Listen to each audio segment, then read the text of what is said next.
Hey everybody, it's B here, and today I wanted to talk to you about first aid prepping. As you may or may not know, something big is going to happen to us and our country, possibly the whole world, and it's going to happen very soon. I would strongly urge you, if you haven't already, to go out and get some extra food, water, supplies. You never know when an emergency can strike, and it's always better to be safe than sorry. Anyways, today I wanted to give you a super in-depth look at what first aid supplies I feel you should really have and what each of them should do. And just as a disclaimer, I'm not a doctor, and I'm not here to give you any medical advice, so don't take anything I say as a doctor, because I'm not. This is just my own research coupled with advice that I've gotten from people in the medical industry. So, to start out, got this. This is your standard first aid kit bundle, I guess.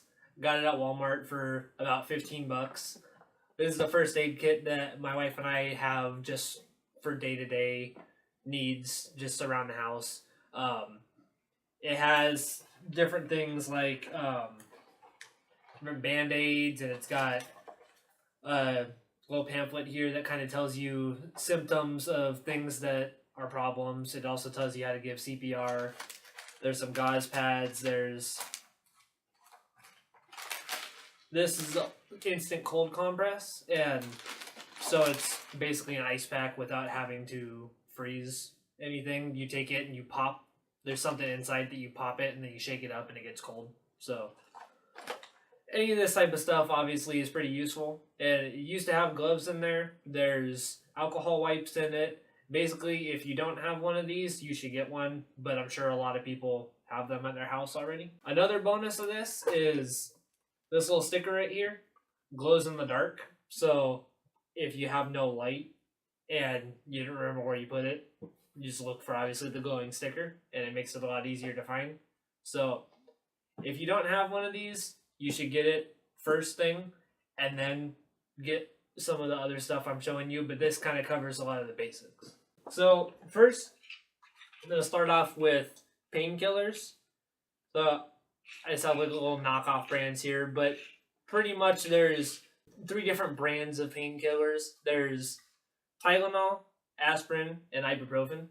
And to a lot of people, they all might be the same, but there is some big differences that can make a big difference.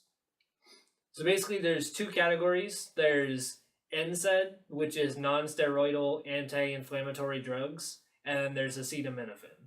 Ibuprofen and aspirin are both NSAIDs, and Tylenol is acetaminophen. And when you're looking at the bottles, you can also tell too, because like for instance here on the aspirin, if you look on the front it says NSAID, and if it doesn't say it on the front, if you look at the back on the ingredients, it'll say NSAID on there. So that's how to differentiate between those. So for the similarities, both of them are pain relievers. Both help take away or minimize minor pains, and both are fever reducers. And that's one of the main reasons that I think you should have one of these in your bug out bag, but I'll get back to that later. So the key difference is, if we start off by looking at NSAIDs, like I said before, ibuprofen and aspirin both fall into the category of NSAIDs, which is non-steroidal anti-inflammatory drugs. And one of the main differences is in the name itself, the anti-inflammatory aspect, which means that ibuprofen and aspirin can both help reduce swelling if needed, but Tylenol cannot. So how an NSAID works is it blocks enzymes called cyclooxygenase, or COX, and COX is what helps produce a compound called prostaglandins, and these play an important role in your inflammatory response, so as far as if your injury is going to swell up. And by blocking the COX, you reduce the prostaglandin, which reduces the amount of swelling. It's important to know that because blocking the COX enzyme also interferes with your platelets, and those are the cells that help your blood clot. So in short, ibuprofen and aspirin are essentially blood thinners, which can obviously be a problem. Both are equally as effective in relieving pain and reducing fever, but because of the blood thinning differences, I recommend having both of them in your bag because both types could come in handy, and it's just best to know which type is best for you and your family. And always follow, with as with any drugs, follow the dosages and the warnings on the label. Some other quick notes about it. If you have kidney or liver problems, you should probably lean more towards NSAIDs because acetaminophen, like Tylenol, can cause severe liver and kidney problems. And if you have stomach bleeding problems like ulcers, or if you're on blood thinners, you should probably lean more towards Tylenol. Also, with NSAIDs, that can make asthma worse, so that's worth noting. But anyways, like I said, I'm not a doctor. Always read the labels and read the warnings, but I definitely think you should carry both of these in your bug out bag. Alright, so moving on from that, another thing worth having with you is a tick remover. It's pretty self-explanatory. It removes ticks. But if you don't know, there is a certain way to remove the ticks so that the head doesn't get left in your skin. Because if the head gets left in your skin, it can lead to infections. And using one of these is a surefire way to get the whole tick out, and it's got the instructions on the back telling you how to do it. You can get one of these at, I think, Walmart. I got this at a local outdoor store, and it was about $3 to $4, but I think pretty much anywhere has one. And then next is hand and feet warmers.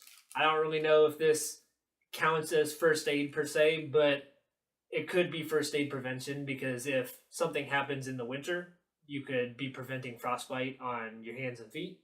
So basically, though, these little things are about 70 to 80 cents a pack at Walmart. And basically what you do is you just open it up, and they're air activated, so don't open it until you're going to use it. But so basically what you do is you open it up and you take it out and then you shake it up. And then it lasts for up to 10 hours. Another thing to grab is self-adhering sports wrap. This is going to be really helpful if you get a sprain or a strain. Just wrap it around to kind of hold whatever you sprained or strained in place. And it's sweat and water resistant, so that's obviously a bonus. And so what this is going to do is it's obviously going to help your muscles, your tendons, and your ligaments if you get a sprain. I just sprained my finger the other day, and I used some of this, and it worked great. And you can get this roll for about $5 at Walmart, so it's definitely worth having. Next is Neosporin, or knockoff Neosporin if you go to Walmart, because knockoffs are always cheaper. Basically just antibiotic cream. Any type is going to be good to have. And then this is kind of in the similar category. It's called Lotrimin, and it's an antifungal medicine. It helps get rid of ringworm, which is specifically what this one is for.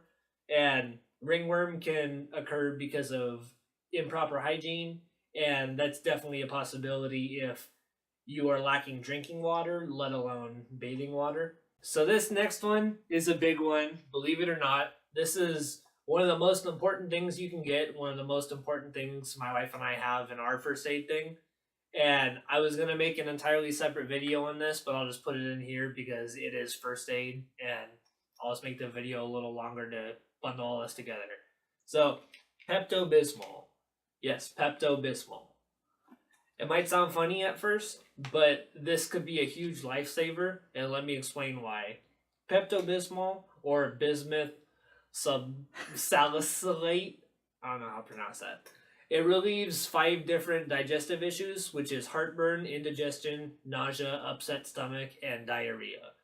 The last one is the most important one to focus on. Let me give you a scenario. So, the grid's been down for a month. It hasn't been raining. The water supply's been cut off. You have just enough food and water to last your family another month, but then something terrible happens. Some of your food was spoiled, and you get food poisoning. Now, if this were a month ago when you had more food, you'd be able to just rest, eat some chicken noodle soup, and write it out. And the water was on too, so you would be able to make a few mad dashes to the bathroom, and it was just nothing more than a smelly, uncomfortable experience. But now, it's life-threatening. Diarrhea accounts for 4% of all deaths in the world, and it's also the second leading cause of death in children under the age of 5. In first world countries like the US, this obviously isn't really a problem due to easily accessible clean water and medical treatment.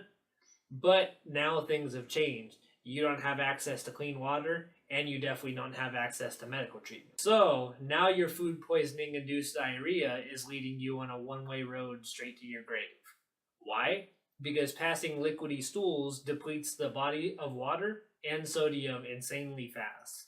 And you need to be able to replace both of those, or you're headed for severe dehydration, because once you lose 10% of your body fluid, your time here on Earth is up. This situation may seem extreme and probably scary, but in a shit hitting the fan event, it is one that I think will be one of the biggest killers of people who survive the initial event, whatever that may be.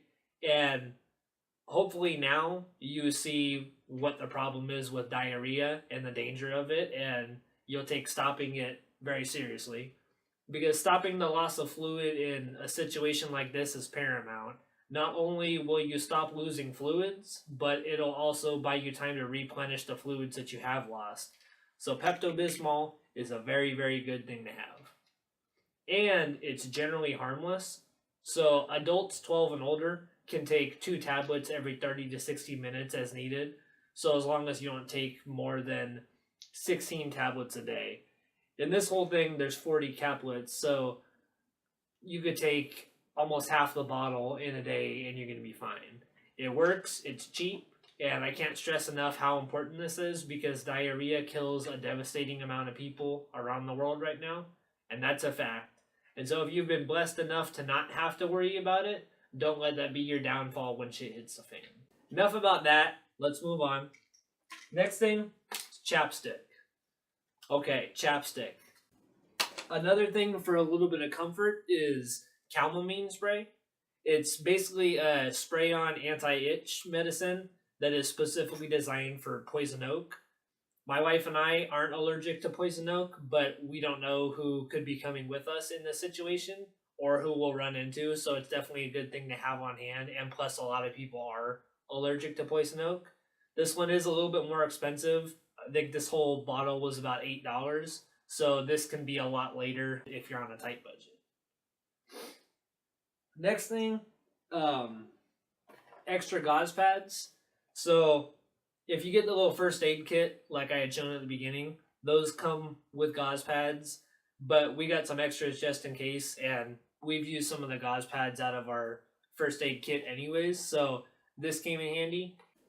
This is another thing to grab that I hadn't seen until my wife and I had got it, and it's really cool. It's called Bleed Stop, and I've never used it before, but it says that it stops bleeding in seconds for major wounds, and so that was an appeal to me, because obviously a major wound in a situation with no doctor can be detrimental, and not to mention it's safe for people on blood thinners.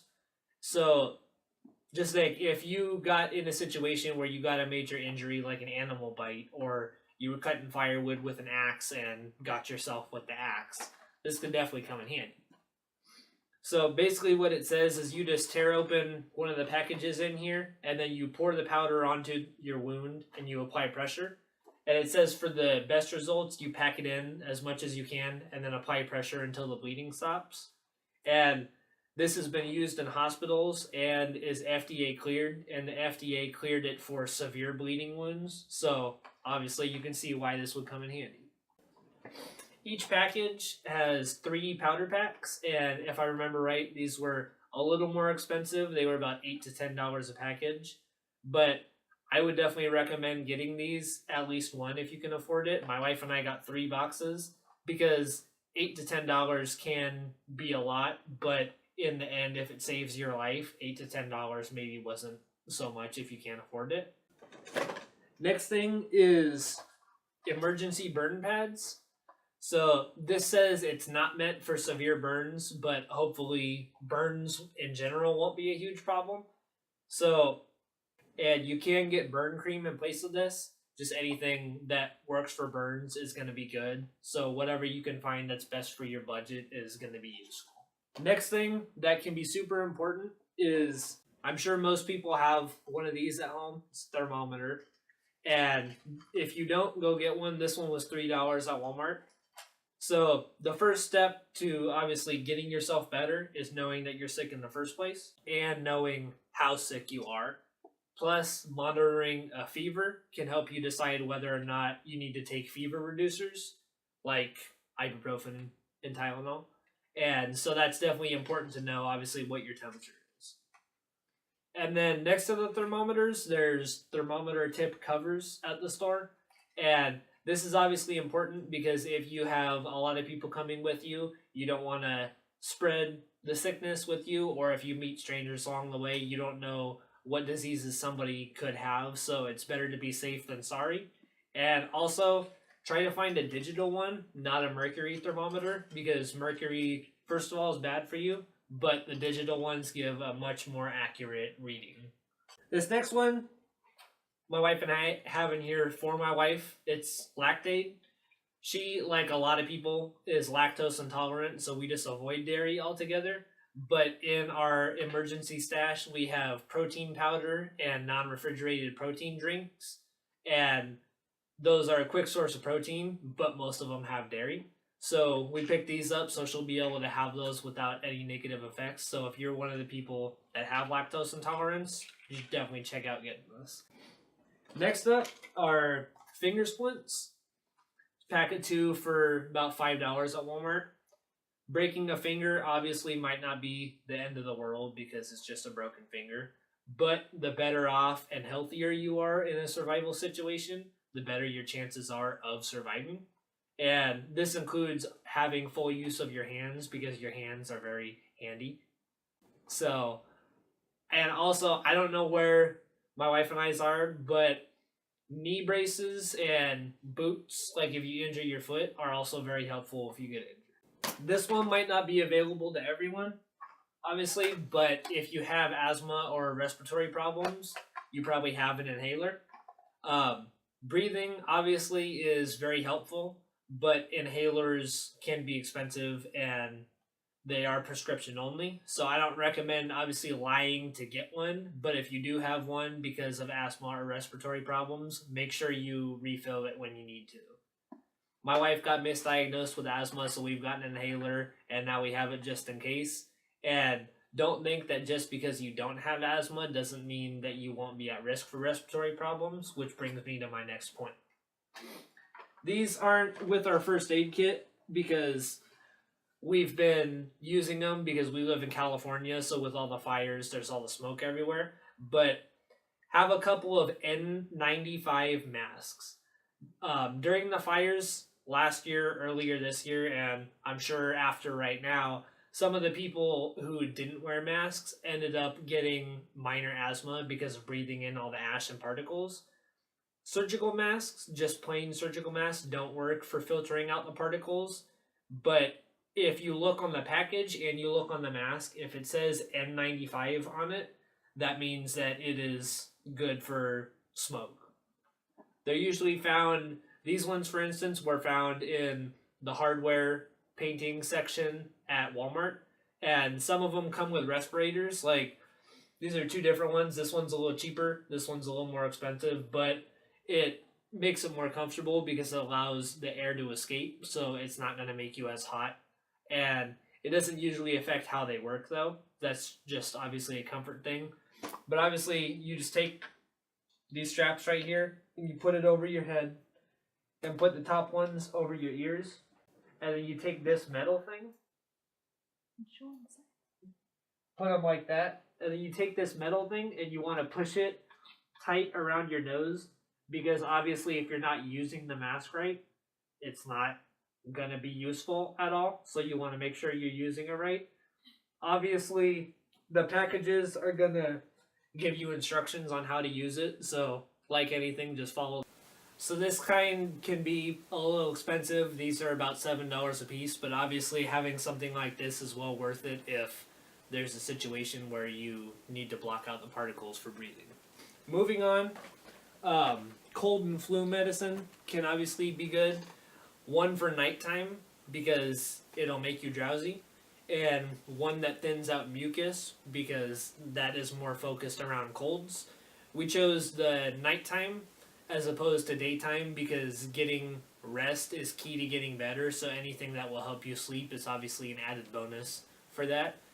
And then you can flip the script and say that in a shit hits the fan situation, you'd want to be alert and non-drowsy. That is obviously a valid point, so then at that point you could get both daytime and nighttime ideally, but they are kind of expensive. The off-brand for this was about $12, so personally we couldn't afford both daytime and nighttime at the time, so we chose nighttime so one of us would just stay up and keep watch. But it obviously depends on your specific situation, who you're with, and your symptoms. Both of these relieve pain, like headaches. They reduce fever because they're both Tylenol. And they help coughs, runny nose, and all that type of stuff. This one works better, in my opinion, for thinning mucus and helping get rid of phlegm because it's directed specifically at colds and flu. This one, again, the off-brand was about $10, so they are expensive, but a cold and flu could be really detrimental in survival scenarios, so we thought these were pretty important. And they're both maximum strength, so that's obviously good to make sure you have the highest strength ones you can. Next is Benadryl. Any antihistamine is obviously going to work. I prefer Benadryl. That's what I like the best for. I have allergies like hay fever, and those completely wipe me out and need to get more because these are almost out. But my opinion, Benadryl works the best, but if you have a preference, obviously, then get whatever your preference is.